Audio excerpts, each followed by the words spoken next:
말씀은 잠언 2장입니다. 잠언 2장 1절에서 12절까지입니다. 잠언 2장 1절로 12절 912페이지에 있습니다. 구약성경 912페이지 1절부터 12절까지 한 절씩 교독하도록 하겠습니다. 내 아들아, 너가 만일 나의 말을 받으며 나의 계명을 너가 간직하며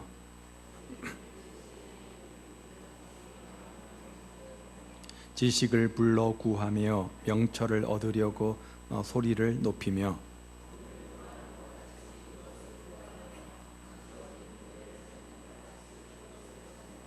여호와를 경외하기를 깨달으며 하나님을 알게 되리니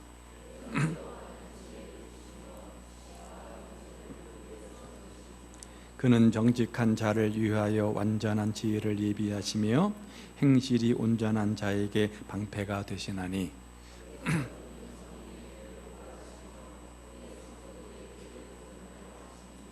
그런즉 너가 공의와 정의와 정직 곧 모든 선한 것을 깨달을 것이라.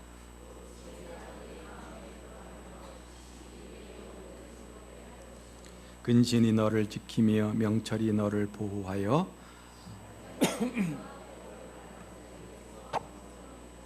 아멘. 아일랜드의 세계적인 극작가 버나드 쇼의 묘비에는 이런 글이 있다고 합니다. 우물쭈물하다가 내가 이렇게 될 줄 알았다. 버나드 쇼의 묘비에 찍힌 명입니다. 이 묘비의 글은 1950년 95세의 나이에 임종을 앞두고 자신이 직접 남긴 글이라고 합니다. 이 글은 다른 말로 하면 나는 잘못 살았다, 헛살았구나, 그런 의미가 되는 거죠.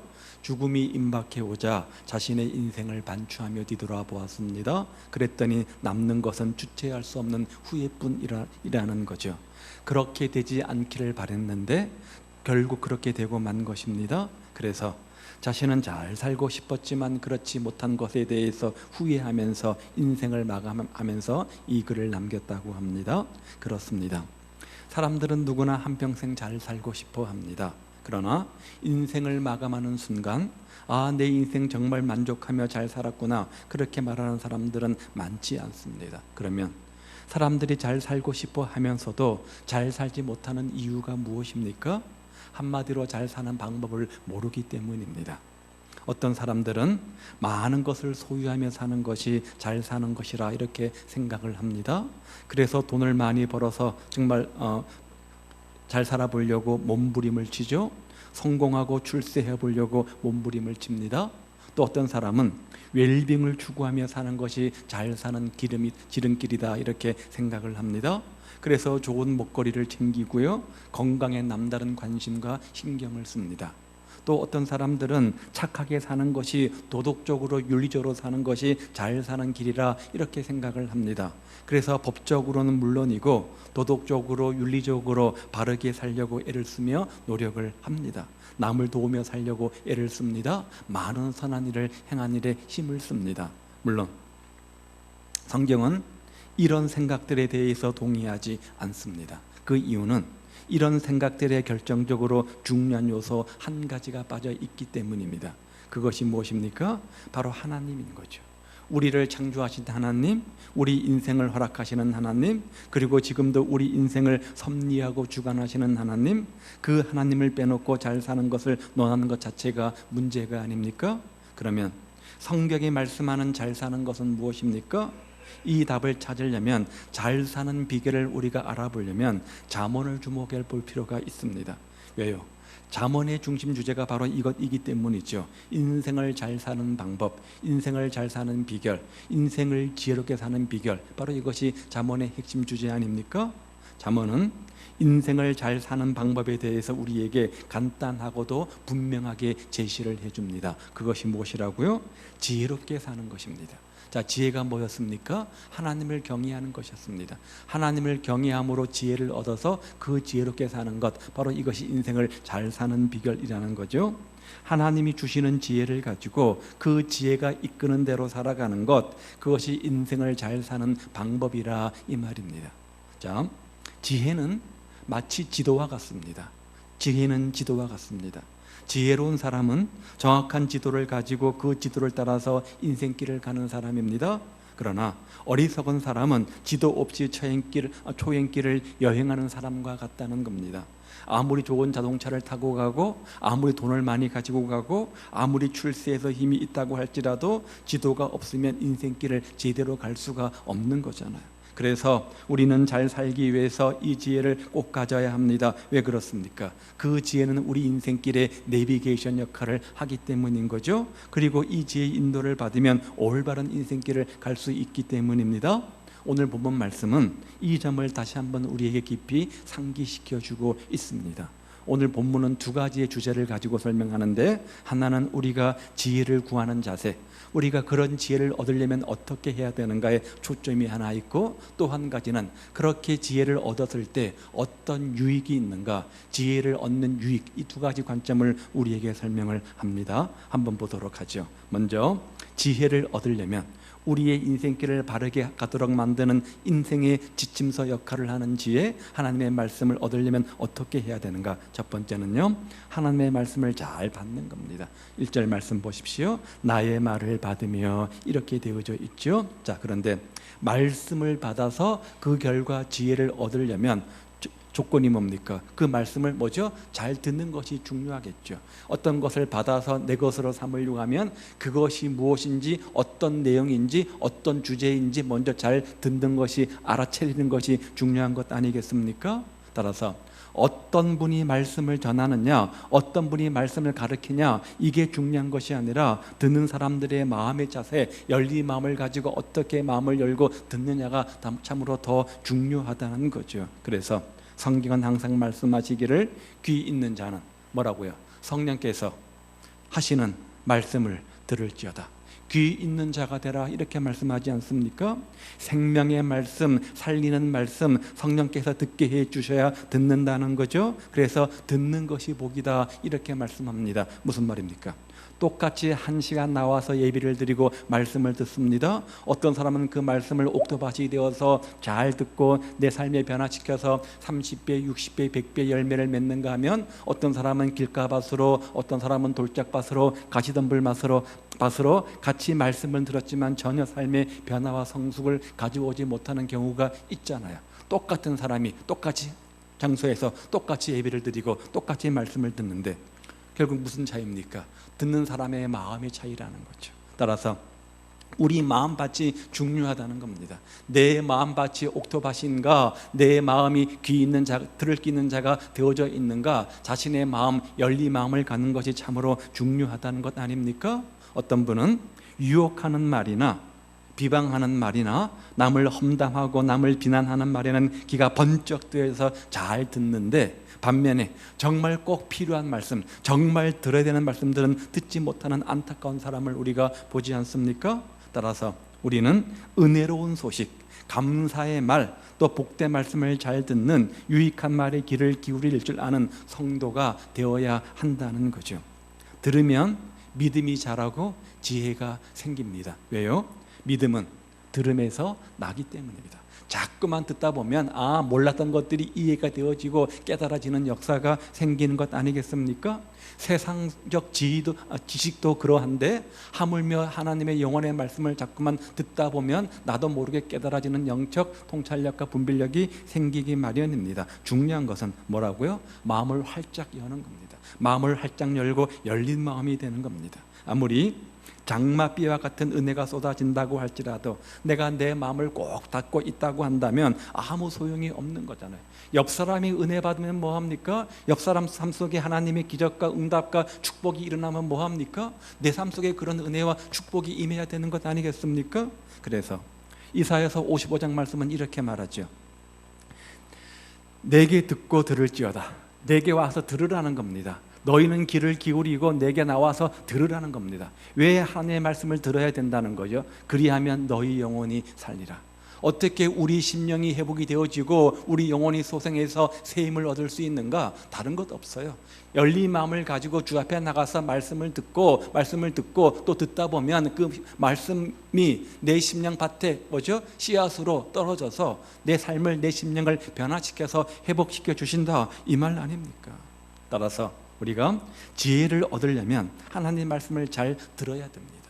하나님 말씀을 잘 듣기 위해서 중요한 것은 열린 마음을 갖는 겁니다. 어떻게 오늘도 하나님께서 내 심령 속에 은혜를 주실까? 어떤 은혜의 말씀을 주실까? 어떻게 내가 이 말씀을 붙잡고 한 주를 살아갈까? 그렇게 기대하는 마음으로, 열린 마음으로 주 앞에 나아가야 한다는 거죠. 자, 성화 중에 문 앞에 서서 문을 두드리시는 예수님의 그림이 있습니다. 이 그림입니다. 이 그림은 홀만 헌틀한 사람이 그린 것인데요, 단단히 잠긴 어떤 집 앞에서 예수님께서 똑똑똑 문을 두드리고 있는 모습을 보게 되어집니다. 그렇죠? 안에서 문이 열리기만을 간절히 기다리시는 안타까운 주님의 모습을 묘사해 놓았습니다. 그런데 아무런 반응이 없는 것 같아요. 자, 문을 자세히 보면 밖에 문고리가 없습니다. 이 문을 열고 닫으려면 안에 있는 사람이 문을 열어줘야만 이 문 안으로 들어갈 수 있는 겁니다. 자, 그런데 이 그림은 요한계시록 3장 20절 말씀을 근거로 해서 이 그림을 그렸다고 합니다. 보십시오. 볼지어다 내가 문 밖에 서서 두드리노니 누구든지 내 음성을 듣고 문을 열면, 여기 문은 마음을 의미하는 거죠. 내가 그에게로 들어가 그로 더불어 먹고 그는 나로 더불어 먹으리라. 이 말씀을 모태로 해가지고 그 그림을 그린 것이죠.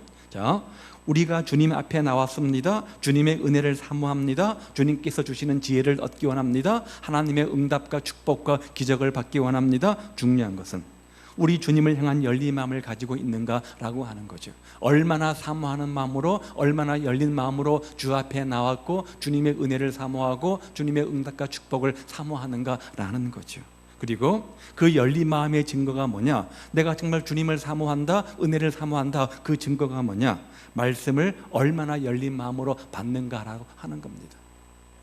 그렇다면 오늘 우리는 어떠합니까?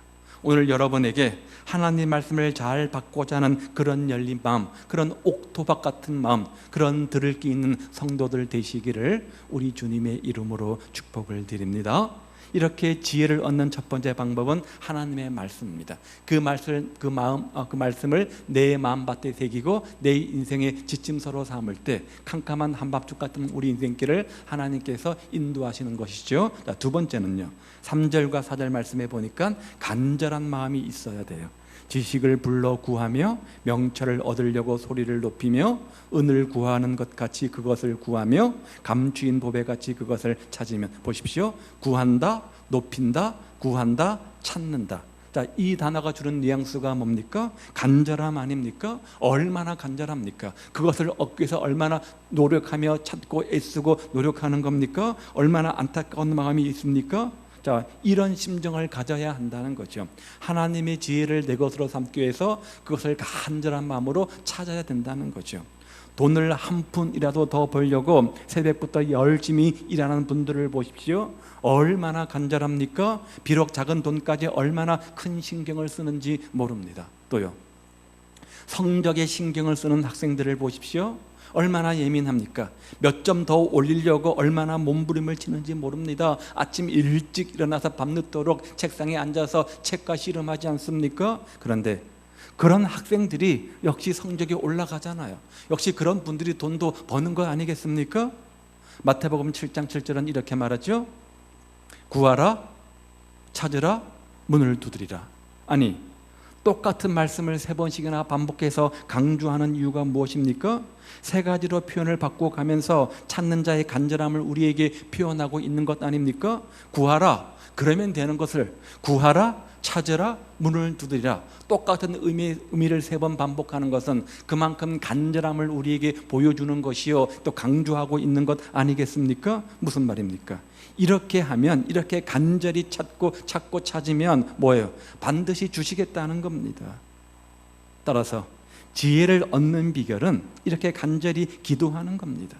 구하는 이마다 얻을 것이요, 찾는 이가 찾을 것이요, 두드리는 이에게 열릴 것이라. 누가 얻을 수 있습니까? 누가 찾을 수 있습니까? 누가 열릴 수 있습니까? 구하는 자잖아요. 찾는 자잖아요. 두드리는 자잖아요. 그런 구하는 것, 그런 찾는 것, 그런 것들이 우리에게 있어야 된다는 거죠. 또한 야고보서 1장 5절 말씀해 보니까 너희 중에 누구든지 지혜가 부족하거든 어떻게 하라고요? 하나님께 구하래요. 어떤 하나님요? 모든 사람에게 후히 주시고 꾸짖지 아니하시는 하나님께 구하라. 그러면요 주신다. 이렇게 말씀하잖아요. 지혜를 얻는 첫 번째 방법이 뭐였죠? 말씀을 가까이 하고 그 말씀을 내 인생의 지침서 삼는 거였습니다. 두 번째는 뭐예요? 기도를 통해서 하나님의 지혜를 우리가 얻는 거죠. 얻는 거죠. 여러분, 이 세상 살아가면서 우리는 다양한 모습으로, 다양한 형편으로 이 세상을 살아갑니다. 그런데 그 어떠한 사람도 지혜가 필요하지 않는 사람은 없잖아요. 내가 장사를 하는 사람이든, 내가 공부를 하는 사람이든, 내가 공장에서 기계를 만들든, 아니 가정에서 가정주부로서 살림을 하든 모두가 지혜가 필요하지 않습니까? 하나님께서는 사랑하는 사람들은 모두 지혜의 사람들이었습니다. 어떻게 해요? 큰 일을 감당하는 사람들, 지혜의 사람들이었습니다. 어떻게 해요? 기도를 통해서 지혜를 얻었고 그 지혜를 자신의 어떤 인생의 모토로 삼고 살았기 때문에 분별력을 가지고 지혜로운 삶을 살았고 승리하는 삶을 살았던 것 아닙니까? 따라서 우리는 간절한 마음으로 지혜를 얻고자 노력해야 됩니다. 내가 이것이 전부인지 알고 열심히 내 젊음과 내 물질과 내 시간, 내 에너지를 다 투자해서 올인했는데 나중에 봤더니 하나님께서 기뻐하신 일이 아니다. 얼마나 낭망이 크겠습니까? 그래서 지혜가 필요한 거잖아요. 그래서 지혜가 필요한 거잖아요. 그 지혜를 가지면 우리가 올바로 영적 통찰력과 분별력을 가지고 옳고 그름이 우리가 판단되기 때문에 바른 투자, 바른 삶을 살 수 있는 것 아닙니까? 그 지혜를 찾으라 이렇게 말씀하고 있는 거죠. 그래서 다시 한번 3절과 4절을 보십시오. 지식을 높이 구하며 명철을 얻으려고 소리를 높이며 뭐예요? 지혜를 찾는 방법을 이야기해 주고 있습니다. 될 때면 되고 말란 말고가 아니라 간절히 바라는 마음으로, 성공적인 어떤 기대를 바라는 마음으로 간절히 찾으라는 거죠. 또요 4절도 보면 은을 구한 것 같이 그것을 구하며 감추인 보배 같이 그것을 찾으면, 자, 광부를 예를 들었습니다. 금, 은, 보화를 찾는 강부를 예를 들었습니다. 이 속에서 우리는 지혜는 그저 얻어지는 것이 아니라 어떻게 해요? 열심히 찾는 것임을 배우게 되어집니다. 끈기가 필요하고 고통스러운 수고와 노력이 동반됨을 우리가 생각해 보게 되어지잖아요. 광부가 보석을 찾는 모습이 얼마나 진지하고 고통스럽습니까? 그냥 아무 땅이나 아무 굴만 파면 나오는 것이 아니잖아요. 그 금은 보화를 찾기 위해서 얼마나 많은 수고와 노력과 애씀이 있는지 모릅니다. 그런데 은과 금보다 더 귀한 지혜를 구하는 것이 어찌 이것만 못하겠느냐 이렇게 말씀하고 있는 거예요. 이렇게 하기 위해서 우리가 부지런히 발을 굴려야 되고 부지런히 눈을 두리번거려야 된다 이렇게 말씀하는 거죠. 여기 감추인 보배같이 그것을 찾으면, 이 찾으면이 의미하는 단어는 찾을 때까지 찾는 것을 의미합니다. 찾을 때까지 노력하는 것을 의미합니다. 얻을 때까지 수고하는 것을 의미합니다. 이것을 언제 찾게 될지, 언제 내 손에 쥐게 될지 아무도 몰라요. 기약이 없어요. 때문에 가장 중요한 것은 뭡니까? 인내입니다. 노력입니다. 조급하지 않고 인내심을 가지고 끝까지 참고 기다리는 것이 필요한 거죠. 사실 세상의 이치가 그렇지 않습니까? 세상 이치가 그렇습니다. 쉽게 얻은 것은 그만큼 가치가 덜한 겁니다. 쉽게 얻은 것은 가치가 그만큼 덜한 겁니다. 쉽게 얻은 것은 쉽게 없어지고요, 가치가 없는 겁니다. 값싼 것은 얻기 쉽기 때문에 많이 찾지만 무엇이든지 가치 있고 귀중한 것은 그만큼 얻기도 힘들고, 또 그것을 얻으려면 그만큼 뭐가 따라요? 대가가 따르잖아요. 수고를 하고 노력하고 헌신하고 희생하는 대가가 따릅니다. 그냥 앉아서 공부 잘하는 것 아닙니다. 앉아서 열심히 공부하는 노력이 필요합니다. 그냥 앉아서 돈 버는 거 아닙니다. 그냥 앉아서 좋은 메달을 따는 게 아니잖아요. 좋은 운동선수가, 좋은 공부 잘하는 학생이 좋은 점수를 얻고 좋은 메달을 따기 위해서 얼마나 많은 수고와 노력과 힘씀과 애씀이 있습니까? 그러한 마음으로 운동선수가 메달을 따기 위해서 수험생이 좋은 대학에 진학하기 위해서 열심히 찾고 공부하는 것처럼 그런 마음으로 지혜를 찾아야 된다는 거죠. 그리고 그 과정 속에 중요한 것이 뭐예요? 인내라는 거죠. 하루아침에 되지 않잖아요. 인내심이 부족하게 되어지면 찾다가 그만 낙심하고 포기하고 단념하지 않습니까? 그래서 항상 더딜지라도 기다리는 습관을 가져야 되는 거고, 늘 기도보다 말씀보다 성령보다 앞서지 않도록 해야 됩니다. 욥기 28장 말씀에 보면 보석을 찾는 광부의 모습을 묘사해 놓았습니다. 특별히 9절 말씀에 보면 사람이 굳은 바위에 손을 대고 산을 뿌리까지 뒤엎으며 반석의 수로를 터서 각종 보물을 눈으로 발견하고, 각종 보물을 눈으로 발견하기 전까지 하는 일이 뭡니까? 바위를 깨고요, 산을 뽑고 반석을 깨고 하는 이런 작업을 한다는 거죠. 그 다음 발견했습니다. 누수를 막아서 스며들 나가지 않게 하고 감춰졌던 것들을 밝은 대로 끌어낸다, 캐내지 않습니까? 광부의 수고를 묘사해 놓고 있는 거죠. 이렇게 은과 금을 얻는 것 또 이처럼 힘들고 어려운 건데 하물며 지혜를 얻는 것이 그렇게 쉽게 얻어지겠느냐, 이렇게 말씀하고 있는 거죠. 사람들은 돈만 벌 수 있다고 한다면 물불을 가리지 않습니다. 수단과 방법을 가리지 않습니다. 못할 일이 없습니다. 그런데 우리가 이 세상 살아가는 데 필요한 지혜를 얻는 것, 그런 마음으로 물불 가리지 않는 그런 심정으로 지혜를 우리가 찾아야 된다는 거죠. 지혜를 찾기 위해서 최선을 다해야 됩니다. 때로는 그 지혜를 얻을 수만 있다면 모든 것을 포기하리라, 그런 각오도 있어야 한다는 겁니다. 자, 오늘 우리는 어떠합니까? 목마른 사슴이 시냇물을 갈급함 같이 정말 주님의 은혜를 사모합니까? 말씀의 은혜를 사모합니까? 지혜의 말씀을 얻기 위해서 금은 보화를 캐내는 광부처럼 그 어떠한 수고와 노력도 달리 기쁨으로 받아들입니까? 사랑하는 여러분, 하나님께 지혜를 구하시기 바랍니다. 하나님께 지혜를 구하시기 바랍니다. 때마다 일마다 기도하면서 하나님께 지혜를 구하시기 바랍니다. 어떻게 해요? 기도입니다. 기도로 지혜를 구하시기 바랍니다. 왜요? 그 지혜가 우리가 이 세상을 잘 사는 비결이기 때문이죠. 그 지혜가 우리가 인생을 바르게 사는 비결이기 때문에 그렇죠. 여러분, 그 지혜를 말씀을 사모하고 기도를 통해서 얻는, 찾는 그런 축복의 주인공들 되시기를 우리 주님의 이름으로 축복을 드립니다. 자, 세 번째는요. 자, 그러면 그렇게 지혜를 찾았습니다. 그런 사람들에게 어떤 하나님의 축복이 임하는가? 5절부터 쭉 말씀해 보면 몇 가지를 적어 놓고 있는데, 자, 첫 번째는 여호와를 경외하는 자가 되며 하나님을 알게 된다. 5절 말씀이 이렇게 말하죠. 자, 하나님을 경외한다, 여호와를 경외한다. 그런데 시편 112편 1절 말씀에 보니까 이렇게 적어 놨어요. 여호와를 경외하며 그 계명을 크게 즐거워하는 자에게 복이 있도다.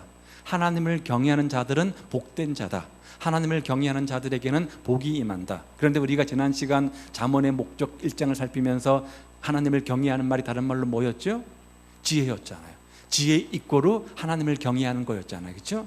경외는 다른 것이 아닙니다. 단순히 두려워하는 것이 아니라 하나님을 하나님들이 인정하는 겁니다. 내 삶의 모든 영역 속에서 지금 주님이 내 인생의 주인인 것처럼 믿고 의식하고 의지하는 것, 바로 이것이 하나님을 경외하는 마음이잖아요. 그런 경외하는 마음이 있으면 지혜가 생긴다는 거죠. 자, 그런 자들에게 복이 있다, 이렇게 말씀해요. 자, 그리고 그러면서 그 다음 2절과 3절에 보면 어떤 축복을 말씀하시는가?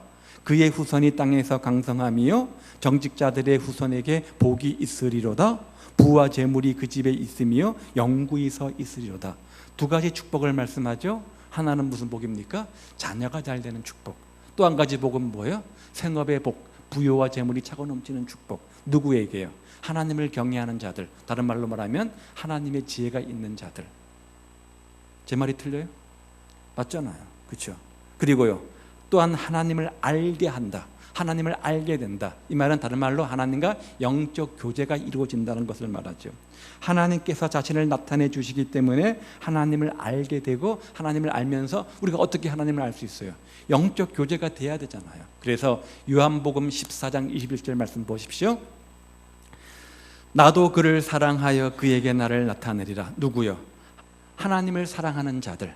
우리가 하나님을 사랑하면 그 결과 하나님도 나를 사랑하시겠다는 거죠. 그리고 하나님이 나를 사랑하신다는 증거로 하나님께서 뭐죠? 내 삶 속에 나타나시겠다는 거죠. 자, 우리 지식으로, 우리의 생각으로, 우리의 경험으로 우리가 하나님을 알 수 있습니까? 만날 수 있습니까? 아닙니다. 하나님 스스로 나타나셔서 나에게 알려주시고 계시해 주시고 깨닫게 해주지 않으시면 우리가 어떻게 하나님을 알 수 있겠습니까? 그런데 하나님께서 나타나시겠대요. 알게 해주시겠대요. 누구에게요? 하나님을 사랑하는 자들, 하나님을 사랑하는 자들, 다른 말로 말하면 하나님을 경외해서 지혜를 얻은 그 자들에게 하나님께서 나타나시겠다. 그래서 하나님과 영적 교제를 갖게 하시고 하나님이 어떤 분인가를 알게 하겠다, 이렇게 말씀하고, 그 다음 밑에 보니까 거처를 정하시고 그 사람과 함께 살겠다, 그 사람 마음속에 들어가서 함께 살겠다, 이렇게 말씀합니다. 이것이 축복이라는 거죠. 지혜를 얻은 자들에게 임하는 첫 번째 축복, 하나님을 경외하는 자의 축복, 하나님을 알게 되는 축복이 있다는 겁니다. 자, 두 번째는요, 7절과 8절 말씀해 보니까 완전한 지혜를 주시고 방패가 되어 주신다고 말씀해요. 그는 정직한 자를 위하여 완전한 지혜를 예비하셨다. 지혜를 얻으면 그 하나님의 지혜는 부족한 거예요? 완전한 거예요? 완전한 거라는 거죠. 완전한 거라는 거죠. 자, 그 지혜를 얻게 되어질 뿐만 아니라 하나님께서 방패가 되어 주신다, 이렇게 말씀합니다. 뿐만 아니라 8절 말씀해 보니까 정의의 길을 보호하시며 성도의 길을 보존하신다. 지혜도 주시고요, 인생길의 방패도 되어줄 뿐만 아니라 그 인생길을 올바로 가도록 보존도 하시고 보호도 해주신다, 이렇게 말씀하고 있죠. 한마디로 하나님께서 길을 찾게 해 주신다는 거죠. 우리 사람이 나아가야 될 길을 바르게 찾게 해 주신다는 겁니다. 인생을 살다 보면 많은 문제 앞에 직면하게 되어집니다. 그 문제를 피할 길, 그 문제를 해결할 방법, 길도 열어주신다, 그런 말을 가지고 보호하신다, 보존하신다, 방패다, 이런 말로 써놓은 겁니다.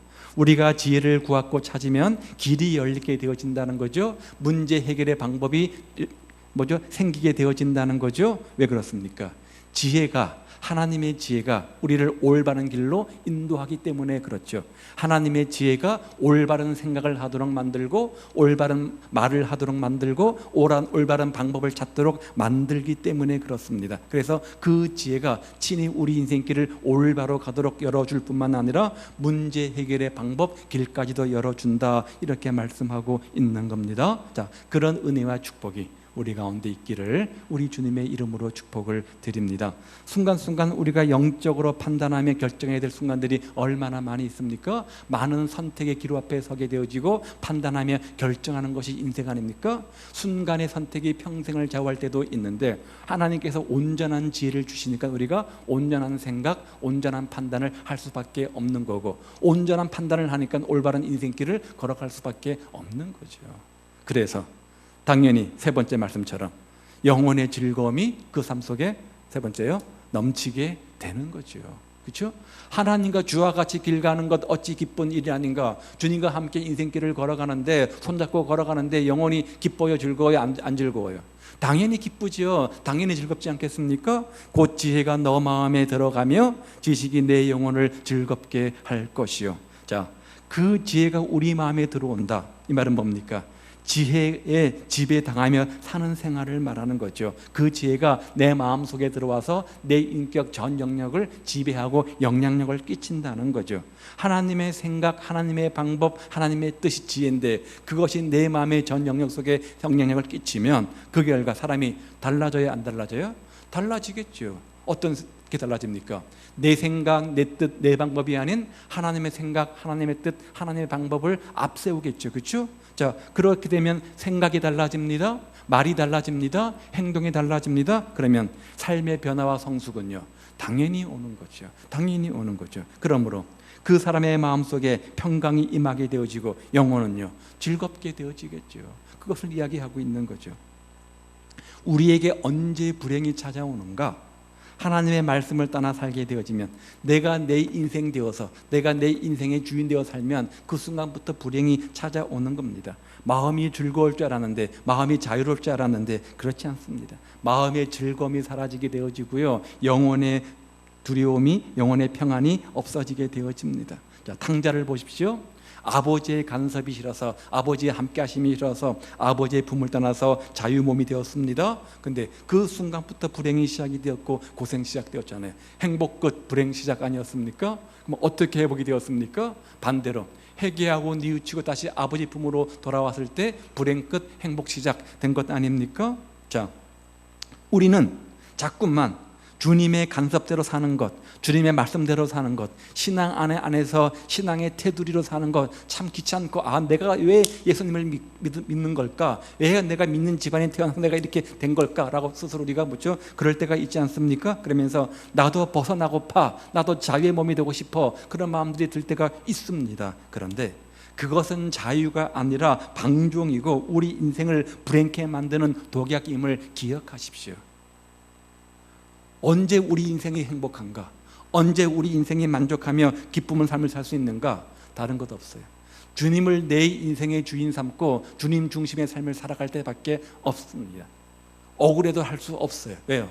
하나님은 우리를 그렇게 만드셨어요. 영적 존재를 그렇게 만드셔서 하나님과 영적 교제의 풍성함을 경험할 때 우리 인생이 행복하도록 만들어 놓은 거죠. 만들어진 피조물은 만든 목적대로 살 때 의미가 있는 것 아니겠습니까? 가치가 있는 것 아니겠습니까? 존재 이유가 있는 것 아니겠습니까? 하나님이 우리를 만드셨어요. 그 존재의 목적이 뭡니까? 존재 이유가 뭡니까? 하나님과 영적 교제하도록 만든 거잖아요. 그럴 때 우리는 존재 의식을 느끼고 삶의 기쁨이 있고 행복이 있고 영혼의 즐거움을 경험하게 되어지는 겁니다.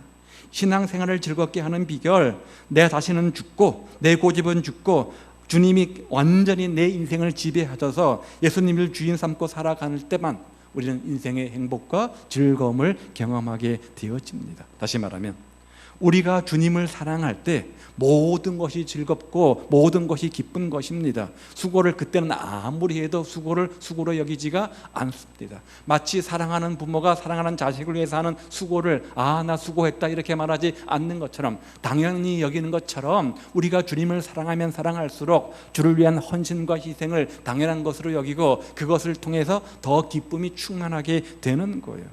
사랑으로 행할 때 아주 쉬운 것이고 참으로 즐거운 것입니다. 주님을 사랑하는 마음으로 하면 신앙생활의 재미가 있겠죠. 즐거움이 있겠죠. 억지와 인색이 아니겠죠. 자원함으로 하겠죠. 그렇죠? 교회에 올라서 예배하는 것은 어떻습니까? 기대하고 사모하는 마음으로 오지 않겠습니까? 주님께 헌신하는 모든 것이 기쁨일 겁니다. 그래서 육신의 기쁨도 좋고 큰 것이지만 주님 만나서 영혼의 교제의 즐거움을 갖는 이 신령한 기쁨은 이루 말할 수 없이 더 크고 즐겁고 좋은 것입니다. 우리가 동물이라고 한다면 영혼의 즐거움은 별로 의미가 없겠지만 우리는 형상을 가진 영적 존재 아닙니까? 그러니까 우리는 영혼의 즐거움을 더 큰 가치로 치는 거예요.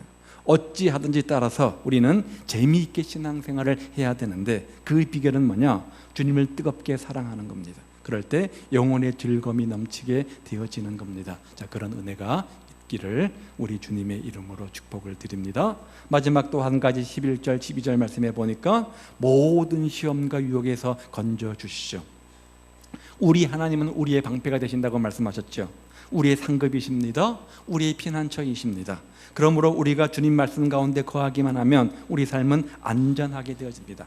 아무도 해할 자가 없습니다. 우리 아버지의 손은 만유보다 크시기 때문에 그 주님의 능력의 손에서 빼앗을 자가 한 사람도 없습니다. 그런데 지혜가 우리를 그렇게 해준다는 거죠. 11절 보십시오. 근신이 너를 지키며 명철이 너를 보호하며, 근신 명철 다른 말로 말하면 지혜 아닙니까? 그렇죠? 악한 자의 길과 폐역을 말한 자에게서 건져내신다. 자, 지켜주시고요, 보호해 주시고 건져 주십니다. 뭐예요? 지혜를 우리가 얻으면, 그렇죠? 지혜를 얻으면 여호와를 경외하는 것이 지혜라고 말씀드렸습니다. 또 악을 떠나는 것이 명철이라고 지난 시간 우리가 배웠죠. 그렇죠? 하나님을 경외하면 지혜가 생깁니다. 그리고 하나님을 경외하는 마음속에 명철이 생기는데 그 명철 통해서 우리가 악을 떠나게 되어집니다. 그 말이 이 말이죠. 지혜를 얻은 사람은 복 있는 사람이잖아요. 명철이 생기니까, 분별력이 생기니까 어떻게 될까요? 시편 1편의 말씀처럼 악인의 길을 따르지 않을 것이고 죄인의 길에 서지도 않을 것이고 더 나가서 오만한 자리에 앉지도 않을 것이고, 그런 인생길을 사는데 해가 있습니까?